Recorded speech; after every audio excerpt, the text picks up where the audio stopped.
Hey, we're at the beginning of brand new stuff. Yeah.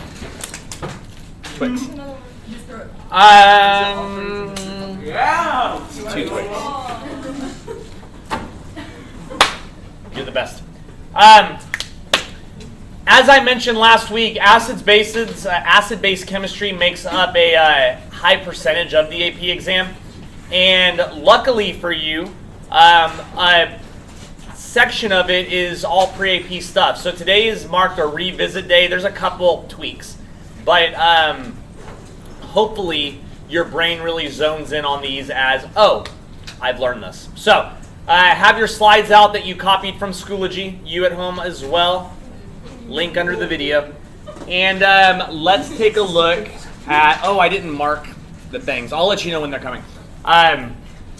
Let's take a look. All right, so starting off with the phrase Irenaeus, all right, which is how I started it off when I taught you this in pre-AP. But an Irenaeus acid and Irenaeus base has a very straightforward definition that when added to water, these items are going to produce predictable products. So an Irenaeus acid, for example, if I were to take hydrochloric acid, all right, and make it aqueous, then it would definitely produce H+. And this product right there is what makes HCl considered Irenaeus. An Irenaeus base creates a different product. All right, so if we make him aqueous, we know that for sure one of the products is going to be a sneeze. And there he is.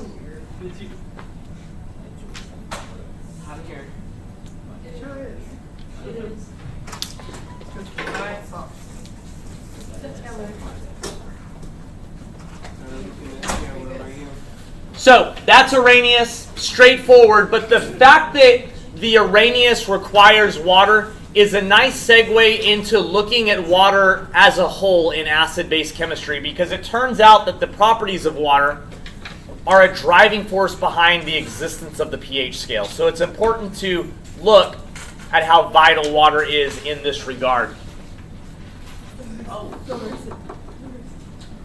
What? No, I love y'all.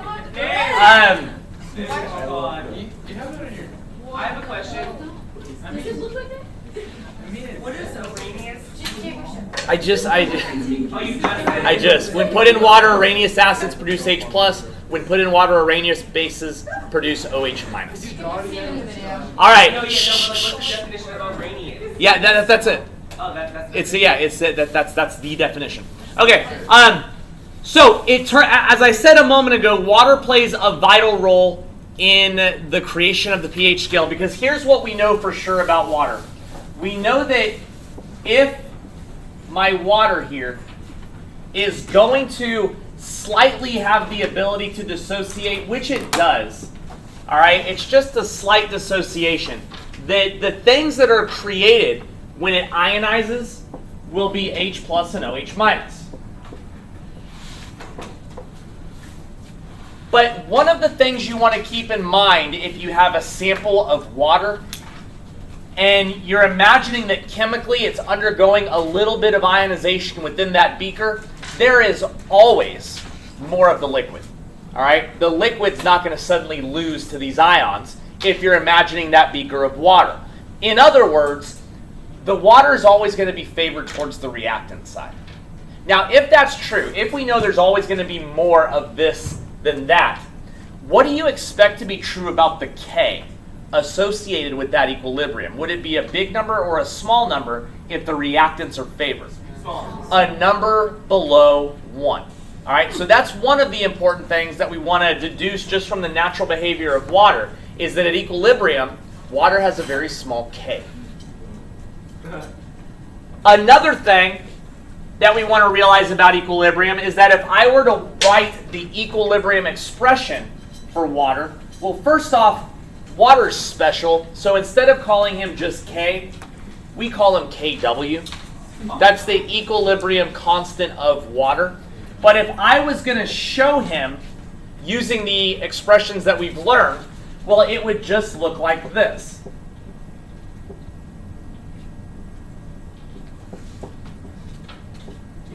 And now this is my fault because I was supposed to show that these were in solution, and I'm sorry.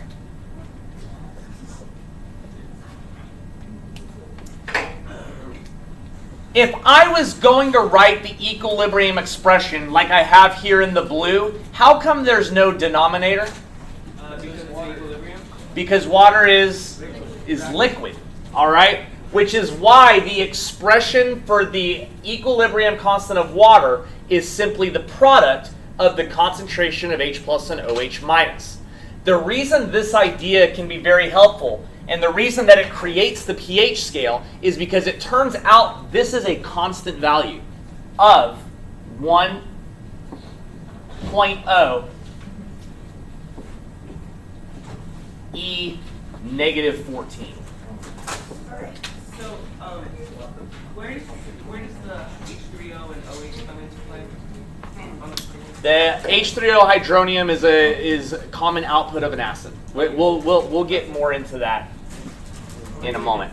So, by putting these ideas together, if we are given one of these and we know that this is always this number, suddenly we have a way to calculate concentrations and things in a way that we kind of haven't done before. But this number is important, and it's that 14 right there that should make you think of something that you've learned about acids and bases. Dylan? Are we going to be given that constant? Yes. Oh, All right. Without chemist, would we have soda? what? What? Question. I'm sorry. I'm going to be doing that thing where I'm teaching to an empty room because y'all aren't going to let me finish. Now, our slide here is showing you the most basic of acid-base chemistry that you should definitely remember from last year. So you see some equations there. For example, it says pH equals the negative log of H plus. We ran that last year. I do want to point out, though, that the P in pH actually means negative log, so it's kind of repetitive, the way that it's shown there. But anyhow, POH is negative log of the OH concentration. And then remember that pH plus POH equals 14. Is that ringing a lot of bells, I hope? Bleach. Say that again? I'm reading it. I don't have to say it again. I love you to death. I feel like you're trying to slow me down. No, I literally. And then you've got your pH scale there at the bottom. Remember, 0 to 7 is acid. Above 7 is base. Right on top of 7 is neutral. Now, one of the mind-blowing things that hopefully is not too crazy is that the pH scale, when you're dealing with something that's heavily concentrated, it can go beyond 0 and 14. So don't be surprised if you run a regular calculation and you find a pH below 0, or you find a pH above 14, or POH. Both scales are totally equal and fine with each other, all right? So a heavily concentrated sample can actually push you outside of the 0 to 14 boundary. So what would that do to the other one then? The 14 equals. Well, they would both be outside the range. If one falls outside the range, the other one will too. And speaking of pH versus POH, it's just an anomaly in the world that pH is more commonly used than POH because they're both always present. They're just opposite. They work opposite directions of each other, but POH is just as valid as pH. POH it's looking at the amount of hydroxide instead of the H+, but they always complement each other to equal 14, or if you're using concentrations, 1E negative 4. All right. Now, before we get into calculating, though, we need to have a little review session from Unit 2. When I was writing this, I couldn't decide if this was, what did she say about her? No, she said. Are you defending her? Wait, that is on camera. I mean, you're going to get demonetized.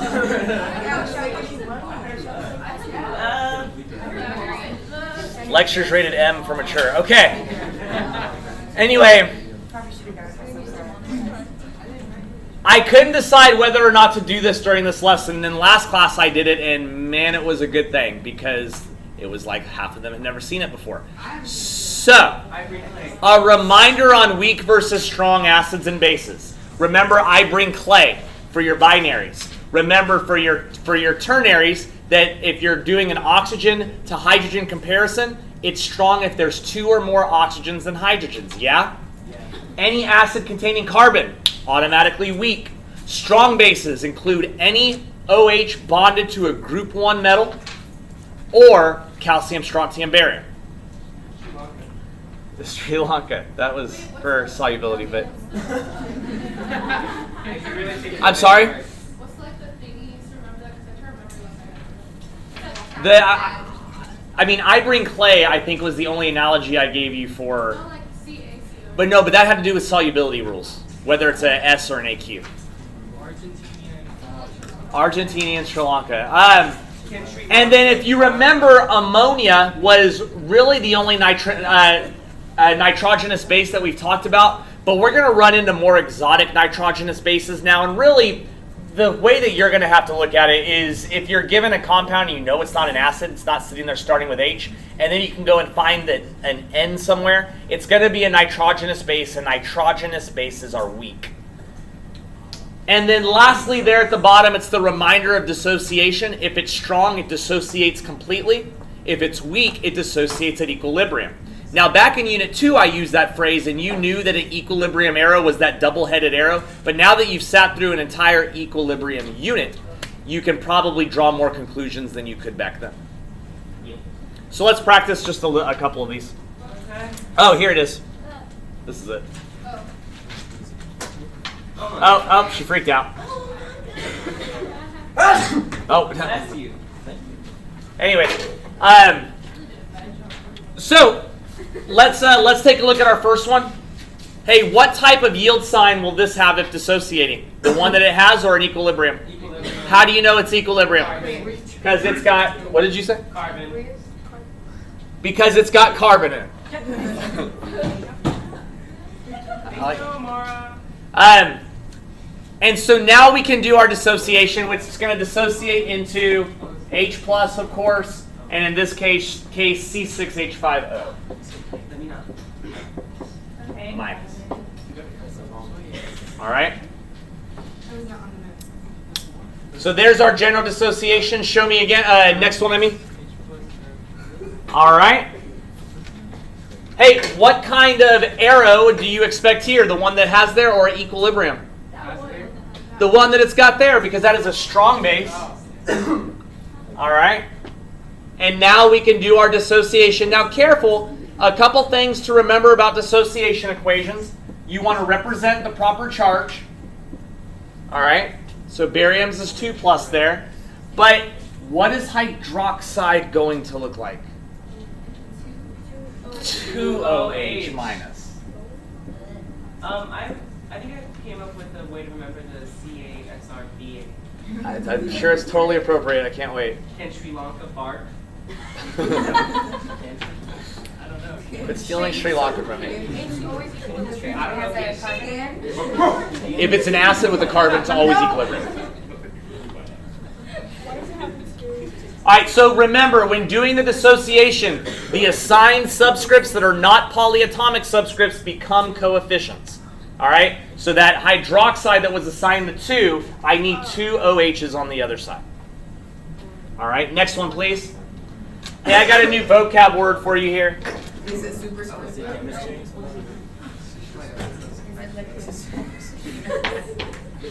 Did you hear mine? I'm so funny. Amphoteric refers to a substance that can act as an acid or a base. Amphoteric refers to a substance that can act as both an acid and a base. Last year, we talked about water's ability to do both, especially during Bronsted Lowry. Water is amphoteric. So what did you say? Does that mean there's more than one substance that can do that? Yes. We'll talk about more on Friday. Hydrolysis. Now, It wants us to dissociate water. Hey, what kind of arrow, yield sign, do you expect water to have? Why equilibrium? Because it changed. It has a K, okay, Because it's got a K. That's the best answer. You know water has a K. All right, I showed you a couple slides ago. KW, right? The only way to have a K is if you're okay. Is if you're equilibrium. So, and of course, we already dissociated water, so this one should not be a surprise. Now, the next one is a new skill, though. So here is a brand new thing that you're going to want to really focus on. Let's take a look at the last dissociation that we're going to do. Hey, there's another vocab word here, but it's definitely not new. Can anybody tell me what word describes an acid with more than one hydrogen? Irenaeus. Dihydrogen.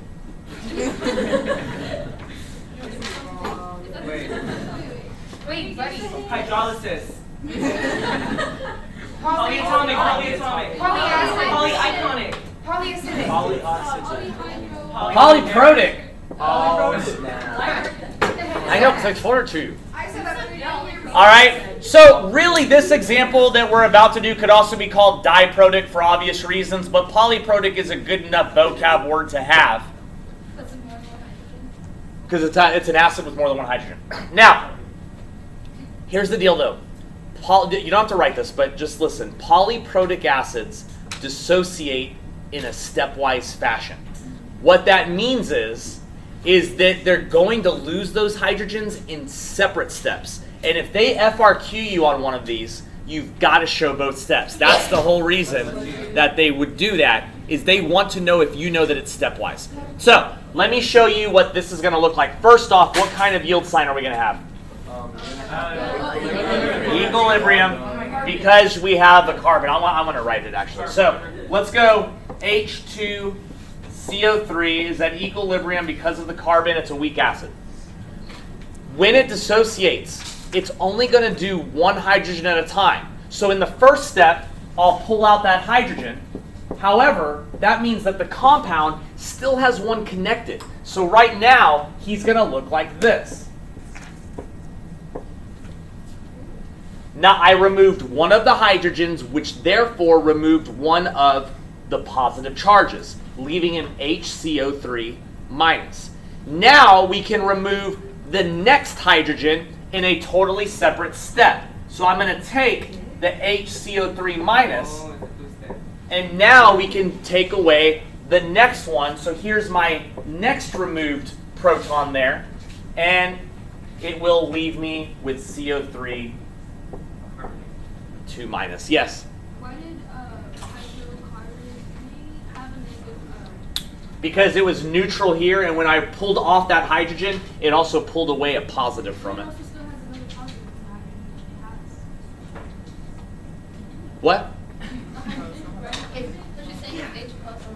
Right. But look what happened when I removed the second one. Now it's -2. When it had both of the H's, it was neutral. So if you remove one of the H's, it can't be neutral anymore. You removed one positive particle. And so if you remove a positive, it leaves you negative. When you balance that, like, where would you balance that? Well, you're not going to be asked to throw in any coefficients in an example like this. It just wants to see that you can do 2 steps to dissociate the weak acid. So it's going from the first one to the last one? Ultimately, you start here and you end here, but you've got to show the entire thing. Wait, so what was it? Polyprotic acid? Polyprotic acids dissociate stepwise. Period. All right.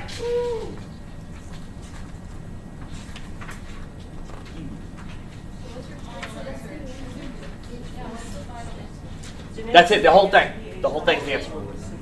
Because you've got to show both steps. So everything that I write, I mean, technically the only thing that's not an answer is that right there. Everything else is.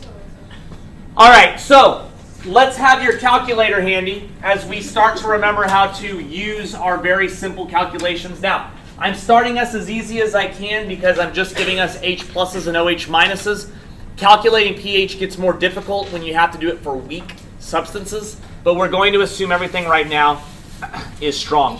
Now, the sig figs here, though, work a little differently. Because the pH is a logarithm, if I give you a pH of 8.56. This is 2 sig figs. If I give you a pH of 9.000, this is 3 sig figs. Why? Because in a pH, these are pHs, in a pH, the non-decimal number never counts towards sig figs. Okay. All right? Got it. Wait, what? In a pH, the non-decimal number, the whole number, never counts towards sig figs. So why is this 2 sig figs? 1, 2. Why is this 3 sig figs? 1, 2, 3. It was like 0, 0, 0, 1. Would it be like just the 1, or would it count the 2 zeros? That would just be 1.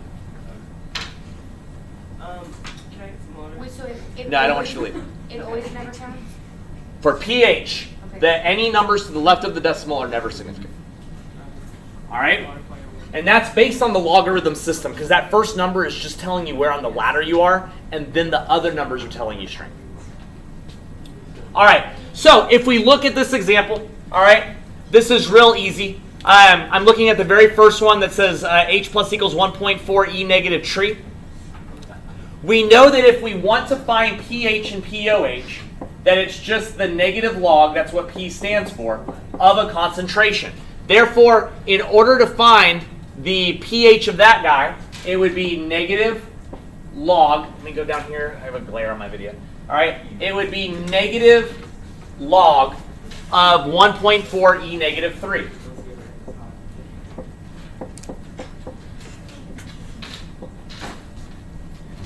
Get that into your calculator, please. Just had it. Would you like a sip? Thank you.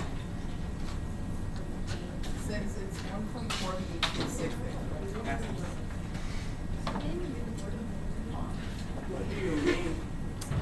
How many sig figs does the molarity have? 2. Therefore, how many decimal places will you have in your pH?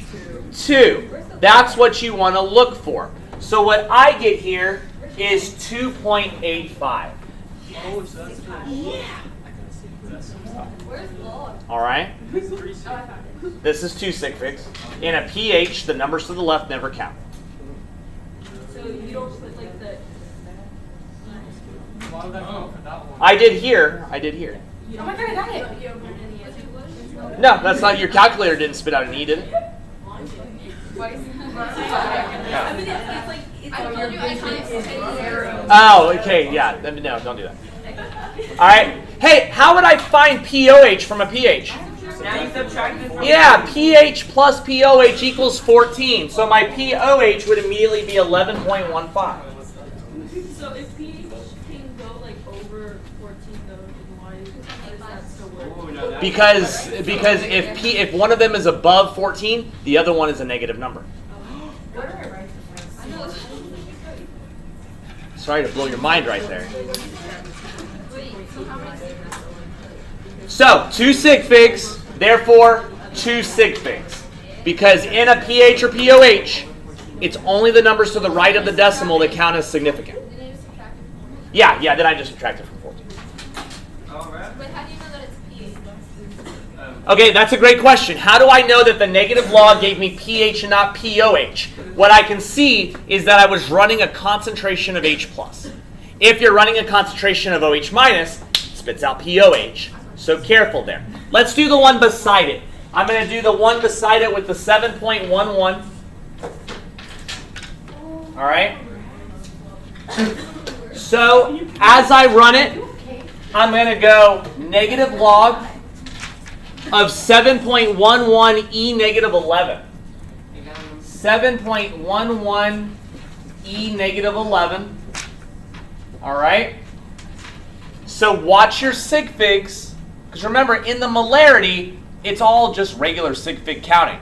It's only when you're dealing with a pH or POH that you get a little weird.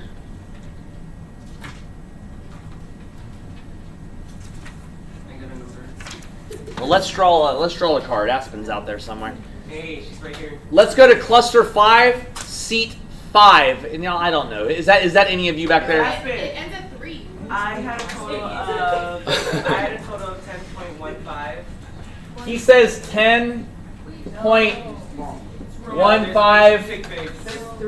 There's 7.11 is 2 because the first decimal doesn't count. No, that's the On this it does though. On the molarity it does count. It's only for a pH or POH that you have to go to the right of the decimal. Where are we solving for molarity at? Right here, you see that molar right there? That's concentration. That is a molarity, therefore that is 1, 2, 3 sig figs. When I report my pH, I know, we need another number here. That's my point. When I report my pH, I need another digit. What's the other digit? It's 148. It's 148, but then why on the first one did we not do that?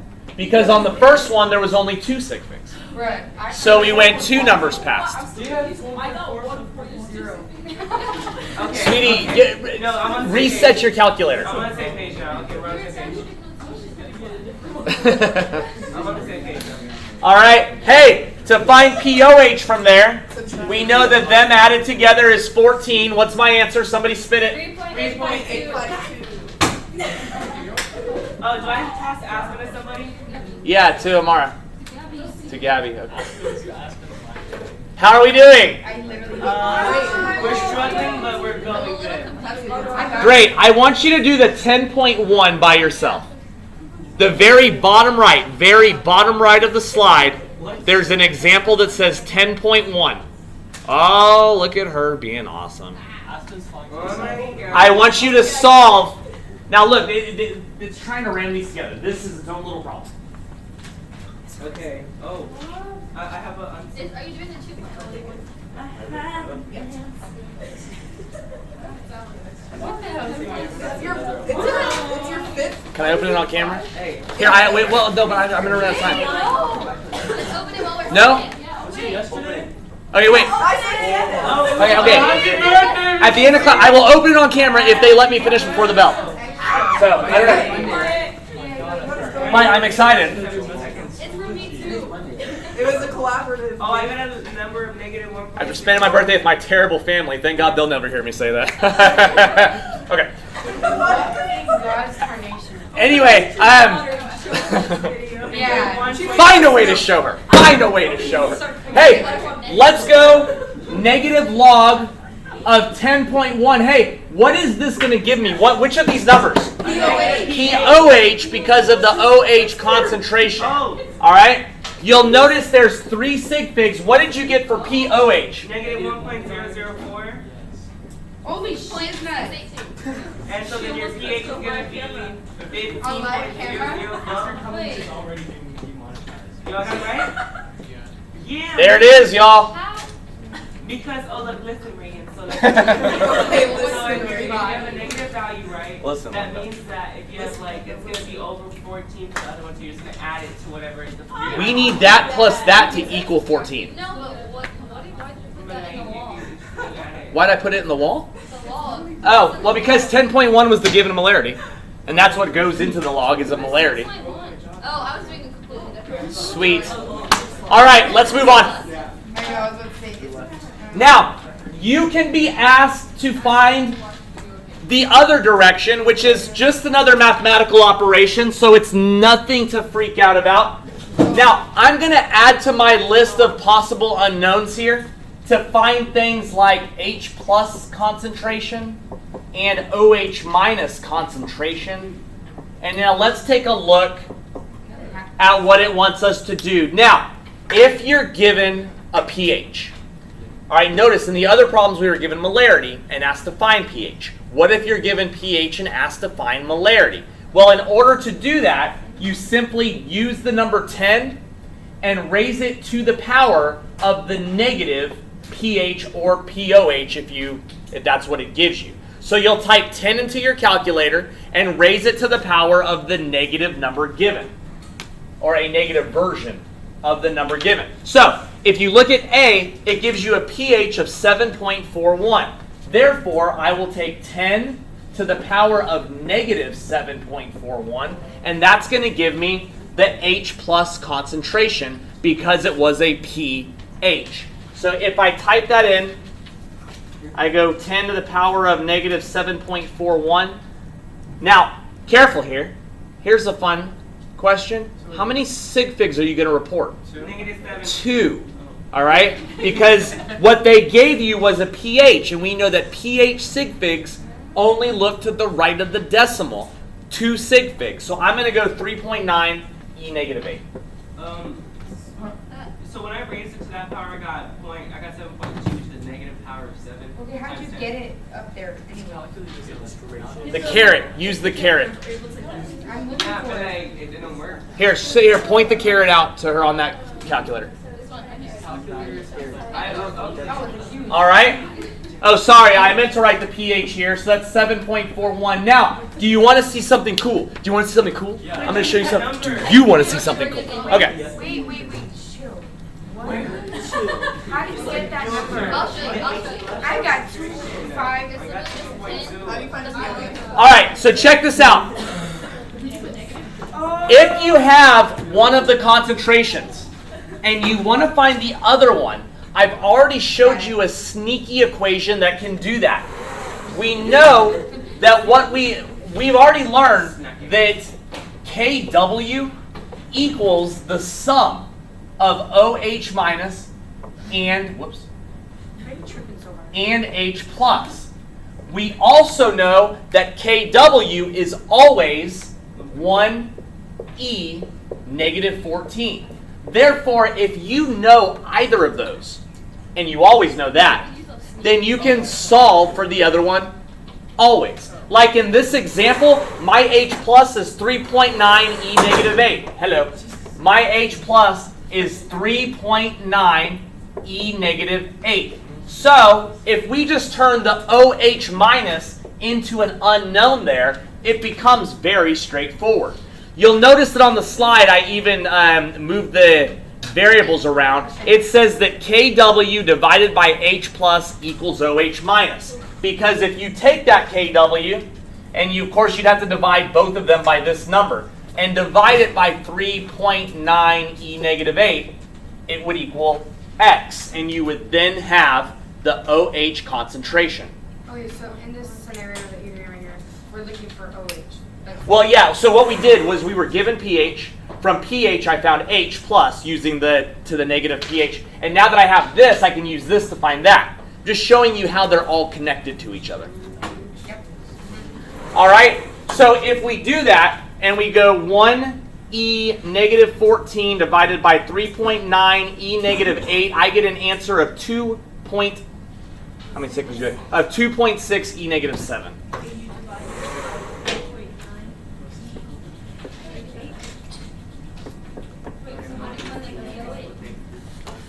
Carolyn. Oh, I'm just wondering how you figured out how many sig figs. So it gave you X. It gave me 2 sig figs It gave you 2. at the very beginning of the problem. Kw was 7.41. The Kw is always 1E negative 14. That's a constant value. It'll never change. All right? And then, of course, another way, there's multiple ways to skin this cat, all right, if you're a cat killer. But keep in mind that pH plus pOH equals 14, so we're sitting here at what, 6.59? 6.39. Oh, yeah. Wait. I like your voice too, I think. Oh, you have to add that. All right, so by being given one value, I can find the other 3. Why can't you just do this experiment? There's multiple ways to skin the cat, so you could do it other ways too. There might be problems that push you towards using KW though, so I want you to have that in your bag. All right. How am I doing on time? Probably not good. 12 minutes. All right. Let's do one more of these. Let's do C. All right. So we're working together. I don't have time to cut you loose. Noise. I do have time to cut you though. Oh my God. Things be dangerous today, y'all. Okay. It gives me a pOH of 0.230. All right. So it gave us 3 sig figs. Okay. Now, it's easy to find the OH concentration from this because I know that if I go, hello. Jumbo. Hello. I know that if I raise 10 to the negative power, if I go 10 to the negative 0.23, all right, it'll give me the OH concentration. This time it's the OH concentration because it's a POH that we're given. All right? So 10 to the power of negative 0.23, whoops, that's not right. To the power of negative 0.23, that's better, is 0.589. So what's the second equation? Like, why would you need that? All right? So I've got this concentration. Now, once you have this concentration, if you need to know the other concentration, you can use them together to find that. Now, if some of you are sitting there thinking that you can always just use these to get these, there's problems that will just give you this number, and you don't have those numbers. And so it's easier, in my opinion, for you to know if you take the constant value of water at 1 E negative 14, and divide it by either of these concentrations, it will give you the other concentration. It'll give you the same number? What? Wait. No, they're different. But if I divide him by him, it gives me him. If I divide him by him, it gives me him. So if I take that number and I go divide it by 0.589, it's going to give me the H plus. 1.697 times 10 to the negative 14. Say that again. 1.698 times 10 to the negative 14. Thank you. I can't even So pH are the ones that And go the after pH is decimal gonna be and the 13. number. Right. Yes. Only these top two values are the ones that are counting sig figs to the right of the decimal only. These two values are counting sig figs normally. Because you've been dealing with malaria. I mean, we've been dealing with malaria the entire school year, right? So. Malaria. Wait. Okay, cool. All right. Let's go.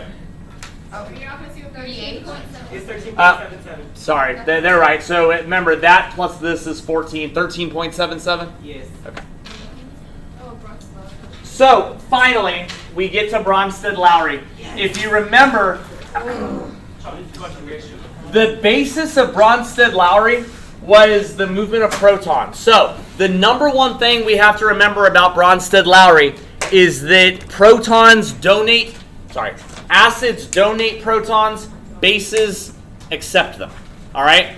As long as you have that down, then you're just moving an H plus around. So there's nothing difficult about this. Now, remember that once an item has been moved, it creates a conjugate. So if you look at my example here, you'll see that, well, obviously HCl is an acid. So in this case, water, my amphoteric substance, is going to act as a base. So what does the acid do? Acids want to donate. So if the HCl gets rid of an H, now he's just Cl minus because he also got rid of a positive. All right? So if that was the acid, the result is a conjugate base. Here, water's acting as a base since he was an acid. Bases accept protons. So if H2O receives an H+, now he's H3O, and there's the plus. Since he was the base here, the conjugate, the changed version of him, is now the conjugate acid. Acids make conjugate bases.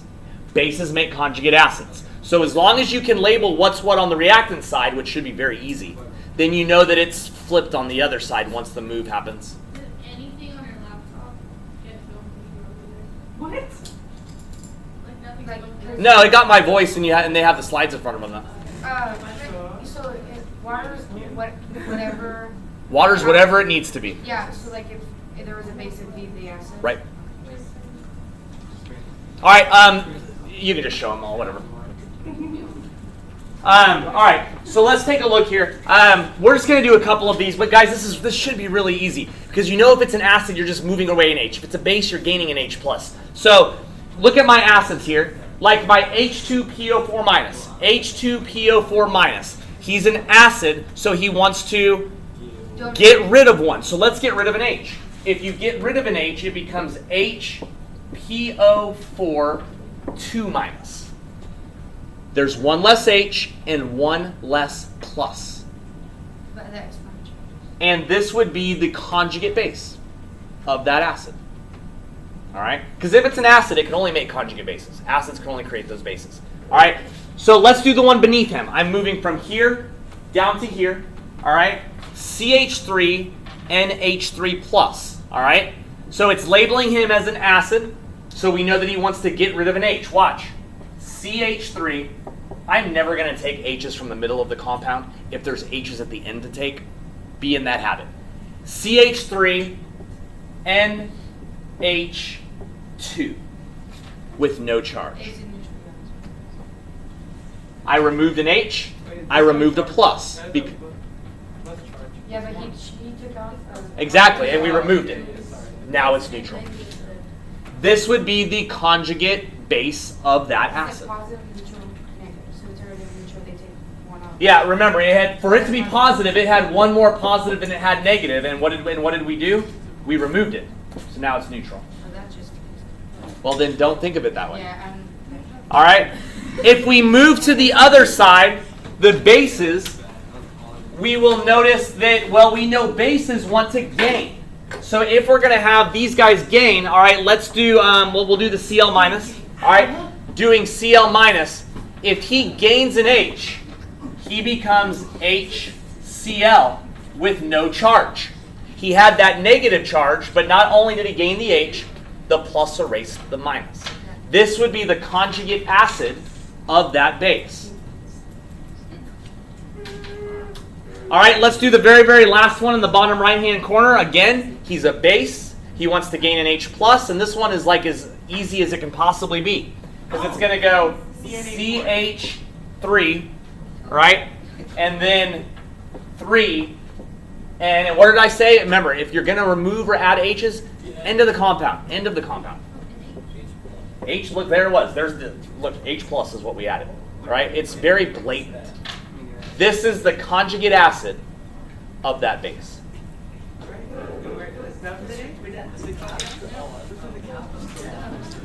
There's a way to know that we're not done. What about your birthday? Lastly, we can take our Bronsted Lowrys and we can add them to water. All right? So with that in mind, but it doesn't change anything. This is the exact same thing. Like if I take that HCl, the only thing you have to be careful about here is your arrows, because when you're adding them to water, whether or not they're going to dissociate strong or weak matters. So my HCl example is a strong acid, so I know that we're going to use a normal yield, and now everything will act the proper way. This is an acid. That means water is going to act as a base. I'm doing HCl and I'm adding it to water. Okay. All right? Acids want to lose the proton, so he's going to be Cl minus, and this will be my conjugate base. Bases want to gain, so this will be my conjugate acid. Wait, so why would it not be at equilibrium if it's strong? Because it's a strong acid. Yeah. Dissociating, becoming aqueous. All right? We're just following our strong and weak rules. Equilibrium if it's weak then?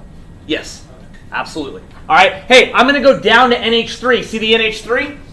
Hey, what do we know about NH3? It's an acid. Nope. It's both. It's weak. Nope. It's a base. Is it weak or strong? It's weak. It's a nitrogenous base. Equilibrium arrow. And we're going to add it to water. Since ammonia is a base, this must be acting as an acid. Bases want to gain the H, so this will become NH4+, and that would be the conjugate acid. Acids want to lose, therefore he becomes OH-, and this would be the conjugate base. Cool.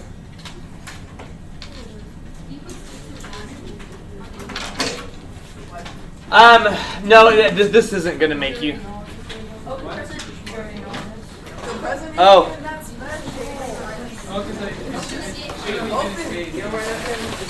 Disney World? Oh my God!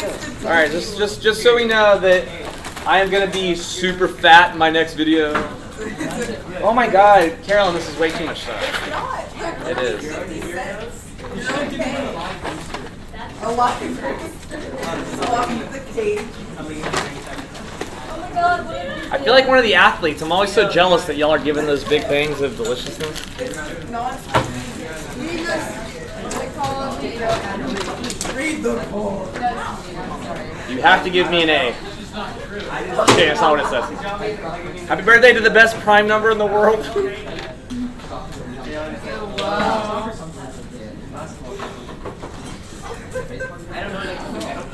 Are you in on this too? Yeah. Oh, I can't. I was giving you like all the credit. No.